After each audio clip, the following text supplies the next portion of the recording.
Audio story channel. নমস্কার, সমগ্র শ্রোতা বন্ধুকে জানাই ফিনিক্স দ্য অডিও স্টোরি চ্যানেলের পক্ষ থেকে ইংরেজি নতুন বছরের শুভেচ্ছা ও আন্তরিক অভিনন্দন। বাংলা সাহিত্যের কিছু অসাধারণ সৃষ্টি দিয়ে সাজানো আমাদের এই বিশেষ নিবেদন। সৈয়দ মোস্তফা সিরাজ তার একটি অসামান্য ভৌতিক গল্প আমকুড়োতে সাবধান এর মধ্য দিয়ে আত্মপ্রকাশ করতে চলেছে ফিনিক্স দ্য অডিও স্টোরি চ্যানেলটি। বাঙালির শখের গোয়েন্দা কর্নেল চরিত্রের স্রষ্টা সৈয়দ মোস্তফা সিরাজ মুর্শিদাবাদের খোসবাসপুরে 1930 সালের 14 অক্টোবর জন্মগ্রহণ করেন এবং 81 বছর বয়সে 2012 4 সেপ্টেম্বর তিনি অমৃত লোকে যাত্রা করেন। আজকের গল্পটি পত্রভারতী পত্রিকায় প্রকাশিত ভৌতিক গল্প সমগ্র এই বইটি থেকে সংগৃহীত। শুরু হতে চলেছে আজকের নিবেদন আমকুড়োতে সাবধান। ফুটবল ম্যাচ দেখতে যাব বলে সেজেগুজে তৈরি হচ্ছিল, হঠাৎ কোত্থেকে এসে বাধা দিল প্রচন্ড ঝড় বৃষ্টি, মুহুর্মুহু বিদ্যুতের ঝিলিক আর মেঘের গর্জন। অবস্থাটা আরো সাংঘাতিক করে ফেলল। তাই মন মরা হয়ে বসে রইল। সন্ধ্যার দিকে ঝড় বৃষ্টির দাপট যখন কমে গেল, তখন দেখলুম ছোট মামা কাক ভেজা হয়ে বাড়ি ফিরছে। একটু পরে পোশাক বদলে লণ্ঠন জেলে ছোট মামা ঘরে ঢুকলেন। আমাকে দেখে বললেন, এ কি রে পুটু, তুই অন্ধকারে ভূতের মতো বসে আছিস যে? বললুম, ধুস, ফুটবল ম্যাচ পন্ড হয়ে গেল। ছোট মামা টেবিলে লণ্ঠন রেখে বললেন, তাতে কি হয়েছে, ঝাঁপুইতলা বনাম কাঁকুরহাটির খেলা। ধুর, ও খেলা কি দেখার যোগ্য? বলে উনি ঠিক করে হাসলেন। চাপা স্বরে ফের বললেন, চল বেরিয়ে পড়ি। অবাক হয়েই বললুম, কোথায়? ছোট মামা আরো চাপা স্বরে বললেন, ফেরার সময় শর্টকাটে সিঙ্গি মশাইয়ের বাগানের পাশ দিয়ে এলুম। বললে বিশ্বাস করবি নে পুটু, ঝড় বৃষ্টির চোটে বাগানের সব আম পড়ে গেছে। এই জ্যৈষ্ঠী মাসের আম, বুঝলি তো, সবই গাছ পাকা। অন্ধকারে কি করে দেখতে পেলেন ছোট মামা? ছোট মামা একটু চটে গিয়ে বললেন, তুই একটা বোকার বোকা, বিদ্যুতের ছটায় দেখলুম না, সারা বাগানের তলায় পাকা আম ছড়িয়ে আছে। চল চল কুড়িয়ে আনি। কিন্তু ছোট মামা, বাগানে ভোলা আছে যে। ভোলা সাংঘাতিক লোক। মোদা বলছিল সিংহি মশাই ভোলাকে নাকি তার বন্দুকটা দিয়েছেন। দেখতে পেলেই। আমার কথায় বাধা দিয়ে ছোট মামা বললেন, ভোদা তোর চেয়েও বোকা। সিঙ্গি মশাই বন্দুক দেবেন ভোলাকে? ভোলা বন্দুক ছুটতে জানে। তাছাড়া বন্দুকটা বাড়িতে না থাকলে সিঙ্গি মশাইয়ের বাড়িতে ডাকাত পড়বেই পড়বে, তুই জানিস। ওঠ, দেরি করা ঠিক নয়। তুনা মোনা করে বললুম, বন্দুক না পেলেও ভোলা খুব সাংঘাতিক লোক ছোট মামা। ওর গোঁ আর চোখ দুটো দেখলেই ভয় করে। ছোট মামা আমার কথায় কানই দিলেন না। কোত্থেকে একটা চটের থলে আর একটা টর্চ নিয়ে এলেন। বললেন, ভোলা এতক্ষণ খেতে গেছে, চলে আয়। আর শোন, জুতো খুলে ফেল, খালি পায়ে যাব। সিঙ্গি মশাইয়ের আম বাগানটা গ্রামের শেষে মাঠের ধারে। বাগানের মধ্যিখানে একটা মাচার উপর ছোট্ট ছাউনি আছে। ভোলা সেখানে বসে বাগান পাহারা দেয়। সে দারুণ ধূর্ত লোক। বাগানের আনাচে কানাচে কেউ পা বাড়ালেই কি করে সে টের পেয়ে যায় কে জানে। টের পেলেই সে এমন হাত ছাড়ে যে পিলে চমকে যায়। গত মাসে কচি আম কুড়োনোর জন্য ভোঁদার সঙ্গে গিয়ে কি বিপদেই না পড়েছিল। আমি তো দিশেহারা হয়ে পালিয়ে বেঁচেছিল। ওদিকে ভোঁদা ওর হাতে ধরা পড়ে সে কি কেলেঙ্কারি। ভোঁদাকে শাস্তিটা অবশ্যই দিয়েছিলেন ভোঁদার বাবা হাবুল বাবু। পাড়া শুদ্ধ লোকের সামনে কান ধরে উঠবোস করানোর শাস্তি। ছ্যা ছ্যা ছ্যা ছ্যা। ভোঁদা তো কিছুদিন বাড়ি থেকে লজ্জায় বেরোতেই পারেনি। স্কুলে যাওয়া তো দূরের কথা। সেই কথা ভেবে আমার তো খুব অস্বস্তি হচ্ছিল। কিন্তু ছোট মামার অবাধ্য হওয়ার সাহস আমার নেই। তাছাড়া ছোট মামা না থাকলে কে আমাকে শহরে কিংবা গঞ্জের মেলায় নিয়ে যাবে? পৃথিবীতে সবসময় কোথাও না কোথাও কত সুন্দর সব ঘটনা ঘটছে। ছোট মামা না নিয়ে গেলে আমি একা সেসব দেখতেই যে পাবো না। সন্ধ্যার অন্ধকার আজ বেজায় গাঢ়। আকাশের কোনায় দূরে মাঝে মাঝে বিদ্যুতের ঝিলিক। চারিদিকে ব্যাঙ, পোকামাকড় ফুল কালাম গান বলে দিয়েছে। সিঙ্গি মশাইয়ের আমবাগানের দিকে যত এগোচ্ছি তত অস্বস্তিটা বেড়ে যাচ্ছে। ছোট মামা পায়ের কাছে সাবধানে টর্চের আলো ফেলে হাঁটছে, তার পেছনে খোলে হাতে আমি হাঁটছি। কিছুক্ষণ পরে ছোট মামা থমকে দাঁড়িয়ে চাপা স্বরে বললেন, ভোলার কুড়ে ঘরটাতে লণ্ঠন জ্বলছে বটে, তবে বাজি রেখে বলতে পারি বেটা ছেলে নেই। কি করে বুঝলেন ছোট মামা? দিঘির পাড়ে টর্চের আলো দেখলেন না? ভোলা ওখান দিয়েই তো খেতে যায়। ভোলা টর্চ আছে বুঝি? থাকবে না? তুই বড্ড বোকা পুঁটু। রাত বিরেতে টর্চ ছাড়া কেউ বাগানে পাহারা দিতে পারে? তবে আর কথা নয়, আয়, তোকে বাগানের শেষ দিকটাতে একখানে বসিয়ে রাখবো, আর আমি আম কুড়িয়ে আনবো। চুপচাপ বসে থাকবি কিন্তু। ছোট মামা, চুপ! খালি ছোট মামা আর ছোট মামা। ছোট মামা ধমক দিলেন চাপা গলা। কথাটা বলতে গিয়েও পারলুম না। মোদা বলেছিল ওই বাগানের কোন গাছে কবে কে নাকি গলায় দড়ি দিয়ে মরেছিল, আর ভূতটা এখনো আছে। তবে সে ভোলার ভয়ে বেরুতে পারে না। ভোলা বাগানে না থাকলে তবেই সে বেরিয়ে এসে লোকেদের ভয় দেখা বলে এবার আমাকে প্রায় টানতে টানতে নিয়ে চললেন। জল কাদা জমে আছে ঘাসের ফাঁকে, পা পড়ার সঙ্গে সঙ্গে অদ্ভুত শব্দ হচ্ছে। প্রতিবারই ধমক খাচ্ছি। টর্চের আলোর দিকে চোখ রেখে হাঁটতে হচ্ছে। ঠিক কথা, আসলে আমি সেই ভূতটার কথা ভেবে এদিক ওদিক তাকাচ্ছিলাম। ভোলা যে এখন বাগানে নেই। কিছুক্ষণ পরে ছোট মামা আমাকে এক জায়গায় দাঁড় করিয়ে বললেন, তুই এইখানে বসে থাক, আমি গাছ পাকা আম ছাড়া কুড়োবই না। ওই দেখ কত পাকা আম। টর্চের আলোয় হলদে কয়েকটা আম দেখতে পেয়েই আমি ভূতের ভয়টা ভুলে গেলাম। এইসব আম নাকি সেরা জাতের আম, একটুও আঁশ নেই, একেবারে ক্ষীরের সন্দেশের মতো নাকি স্বাদ। কোলে নিয়ে ভিজে ঘাসে তো আর বসে থাকা যায় না, তাই উঠে দাঁড়ালেন। ছোট মামা এদিক ওদিক টর্চের আলো ফেলে পাকা আম কুড়িয়ে আনছেন। মিঠে গন্ধে আমার মুখে জল আসছে। কিন্তু এখন কি আম খাওয়ার সময়? হলে প্রায় কিছুক্ষণের মধ্যে অর্ধেক ভর্তি হয়ে গেল।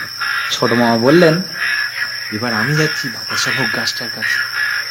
খাসা আম, বুঝলি পুটু? তুই চুপচাপ বসে থাক, তবে কান খাড়া রাখবি কিন্তু। ভোলা বাগানে আসার সময় গান গাইতে গাইতে আসে, শুনতে পেলেই তুই ডাকবি। ছোট মামা টর্চের আলো ফেলতে ফেলতে আম গাছের অজস্র গুড়ির আড়ালে অদৃশ্য হয়ে গেলেন। কোনো একটা গাছের মাথায় পাখির ডানার জল ছাড়ল। সেই শব্দেই আমার বুক ধরাস করে উঠেছিল। কিন্তু সুস্বাদু আমের মিঠে গন্ধ আমার ভয় টয় ক্রমশ তাড়িয়ে দিচ্ছে। কতক্ষণ পরে ধূপ ধূপ শব্দ করে ছোট মামা এসে গেল। না রে, গাছটা খুঁজে পেলুম না। ওদিকে দিঘির পাড়ে টর্চের আলো দেখলুম, ভোলা আসছে। ছোট মামা, বড্ড অন্ধকার যে। টর্চ জ্বালি আর ভোলা দেখতে পাই। খালি বোকার মতো কথাবার্তা। থলেটা আমায় দে দে, আর আমার এই হাতটা ধরে থাক, ছাড়বি না বলে দিচ্ছি। ছোট মামা আম ভর্তি থলেটা নিলেন, কিন্তু ওর একটা হাত ধরেই ছেড়ে দিল।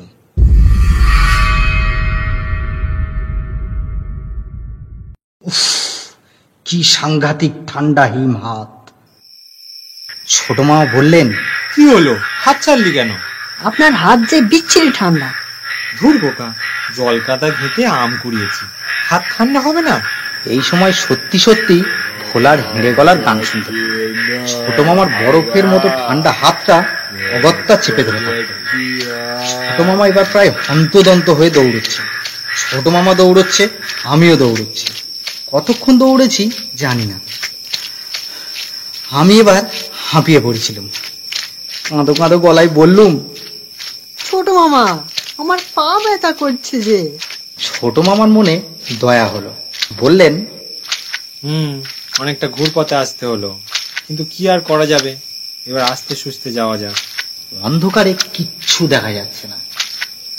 এখানে ওখানে ঝাঁকে ঝাঁকে জোনাকি জ্বলছে। কাছে কোথাও আচমকা শিয়াল ডেকে উঠল। একটু ভয় পেয়ে বললাম, আমরা আমরা কোথায় এসে পড়েছি ছোট মামা? নদীর ধারে, বুঝলি না? ভোলার চোখ রাত বিরেতেও দেখতে পায়, তাই পুরো গ্রামটার পাশ দিয়ে ঘুরতে হলো। বলেই ছোট মামা অদ্ভুত শব্দে হাসতে থাকলেন।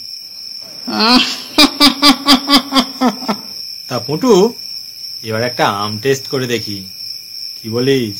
সিঙ্গি মশাইয়ের বাগানের আমের এত নাম ডাক, দেখি সত্যি কিনা। ছোট মামা সেখানেই বসে পড়লেন। তারপর তেমনি অদ্ভুত শব্দে আম খেতে শুরু করলেন।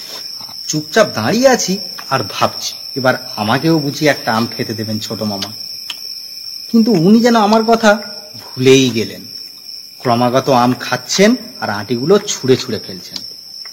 শব্দ শুনে বুঝতে পারছি ওগুলো জলেই পড়ছে। কিছুক্ষণ পরে না বলে আর থাকতে পারলাম। কেমন আম ছোট মামা? জিভে কেমন একটা শব্দ করে ছোট মামা বললেন,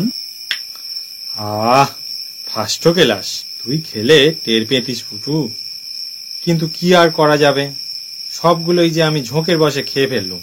প্রায় ভ্যাঁ করে কেঁদে ওঠার মতো বললুম, সব? হ্যাঁ, তোর কথা মনেই ছিল না, বরং তার বদলে তোকে একটু আদর করি, আয় আয়। বলে ছোট মামা আমার মাথায় তারপর মুখে হাত বুলোতে থাকলেন। কি অসহ্য ঠান্ডা হাত! আমি চেঁচিয়ে উঠলুম, আর না ছোট মামা, বড্ড ঠান্ডা লাগছে যে। আমের গন্ধ কেমন মিঠে টের পাচ্ছিস বল পুটু? এই নে, আমার হাতটা শুঁকে দেখ। ছোট মামার আঙুল আমার নাকে ঢুকতেই আমি আঙুলটা চেপে ধরলুম। তারপরেই টের পেলুম আঙুলটা বেজায় শক্তও বটে। আঙুল না হাড়! রাগে দুঃখে কেঁদে ফেললুম। ছোট মামা আদুরে গলায় বললেন, আহা, কাঁদে না ছোড়া, কাল তোমায় আমি আম খাও। এবার আমি নদীর জলে হাতটা ধুয়ে আসি। ছোট মামা যে এমন অদ্ভুত কাণ্ড করবেন কল্পনাও করিনি। উনি গেলেন তো গেলেনই, আর ফেরার নাম নেই। জলের উপর এতক্ষণে তারা ঝিলমিল করছে দেখতে পেলুম। আবার একদল শিয়াল ডেকে উঠল। তখন ভয় পেয়ে ডাকলুম, ছোট মামা, ছোট মামা। কিন্তু কোনো সাড়া এলো না। আমি এবার মরিয়া হয়ে আরো জোরে ওকে ডাকতে থাকলাম, ছোট মামা, ছোট মামা। কিছুক্ষণ পরে একটু দূরে টর্চের আলো ঝিলিক দিল। তারপর ছোট মামার গলা ভেসে এলো, পুটু, এই পুটু, এই হতভাগা পুটু। সাড়া দিলুম। এই তো আমি এখানে। ছোট মামা দৌড়তে দৌড়তে কাছে এলেন। তারপর টর্চের আলোয় খালি থলে দেখে প্রচন্ড খাপ্পা হয়ে বললেন, বিশ্বাসঘাতক! এইটুকু ছেলে হাড়ে হাড়ে এত বুদ্ধি! নদীর ধারে শ্মশানের কাছে আম নিয়ে পালিয়ে এসেছে। হায় হায় হায়, সবগুলো আম একা সাবার করেছে। ও অবাক হয়ে বললুম, ছোট মামা, আপনি তো। উনি থাপ্পড় তুলে বললেন, আমি তো মানে? মিথ্যুক কোথাকার! না ছোট মামা, আপনি তো আমাকে এখানে এনে আমগুলো একা খেয়ে তারপর নদীর জলে হাত ধুতে গেলেন। Shut up! আয় আয়, দেখি দেখি তোর মুখ শুকে। আমার মুখে আমের গন্ধ পেয়ে উনি আরো তর্জন গর্জন জুড়ে দিলেন। হতভাগা, ওকে কিছু বলার সুযোগই পাচ্ছিলাম না। সব আম খেয়ে নিয়েছে। একটু পরে উনি হতাশ এখন হয়ে এসে চিঠির ঘাসে বসে পড়লেন। বাতাসা ভোগ আম গাছটা খুঁজে না পেয়ে ফিরে এসে দেখি তুই নেই। ভাবলুম ভোলা আসছে টের পেয়ে তুই বাড়ি চলে গেছিস। বাড়িতে তোকে পেলুম না, তারপর তোকে ডেকে ডেকে, ও পুটুরে, তুই এমন করবি ভাবতেও পারিনি। বিশ্বাস করুন ছোট মামা, আমি আম খাইনি, আপনি খেয়েছেন। আবার মিথ্যে কথা! তোর মুখে আমের গন্ধ। আপনি তো আদর করছিলেন এটো হাতে। কি সাংঘাতিক ঠান্ডা হাত আপনার। আমার হাত ঠান্ডা? বাজে কথা বলবি নে। বলে ছোট মামা ওর একটা হাত আমার গলায় ঠেকালেন। বল এবার, এনে, আমার হাত ঠান্ডা না গরম? কি আশ্চর্য! ছোট মামার হাত তো মোটেই তেমন ঠান্ডা নয়। অমনি বুকটা ধরাস করে উঠল।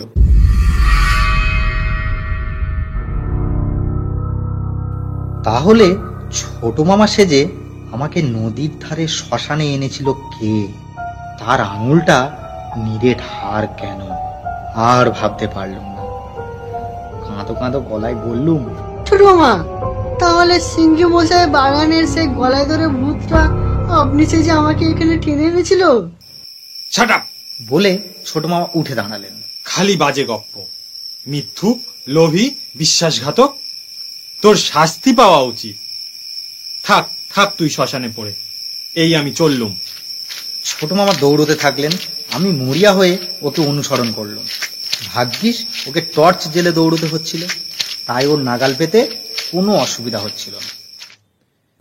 যাই হোক, বাড়ি ফিরে দুজনেই ঘটনাটা চেপে গিয়েছিল। ছোট মামা বলে দিলে মা ওকে খুব বকাবকি করতেন। আমি বললে শুধু মা নন, বাবাও আমাকে মিথ্যুকে চূড়ামণি আর পেটুক সাব্যস্ত করে জব্বর শাস্তি দিত। ছোট মামার রাগ পড়তে 3 দিন সময় লেগেছিল, তবে আমার কথা উনি কিছুতেই বিশ্বাস করেন না। আমার মনে এই দুঃখটা আজও রয়ে গেছে। তবে ঠকে শিখেছি, আম কুড়োতে গেলে সাবধান থাকাই উচিত। আর হ্যাঁ, ভোঁদাকে ঘটনাটা চুপি চুপি বলতেই সে আমায় চিমটি কেটে বলেছিল, তুই সত্যি বড্ড বোকা পুটু। গলায় দৌড়ে বেটার ছেলে সে আম সাওয়ার করেছিল, তুই রাম বলতেই পারতিস। রাম নামে সব ভূত জব্দ, আমের বদলে রাম, মনে রাখিস। শুনছিলেন আম কুড়োতে সাবধান। রচনা সৈয়দ মোস্তফা সিরাজ। কথক ও ভোঁদা চরিত্রে পার্থ, ছোট মামা পলাশ, পুটু চরিত্রে সন্তু। সমগ্র পরিচালনায় আমি দেবব্রত। শব্দগ্রহণ, আবহসঙ্গীত ও স্পেশাল এফেক্টসে সন্তু এবং সমগ্র পরিবেশনায় team phoenix the audio story channel. গল্পটি ভালো লাগলে অবশ্যই লাইক, শেয়ার ও কমেন্টস করুন এবং পরবর্তী গল্পগুলির আপডেট পেতে আমাদের চ্যানেলটি সাবস্ক্রাইব করুন এবং পাশে থাকা বেল আইকনটি প্রেস করুন।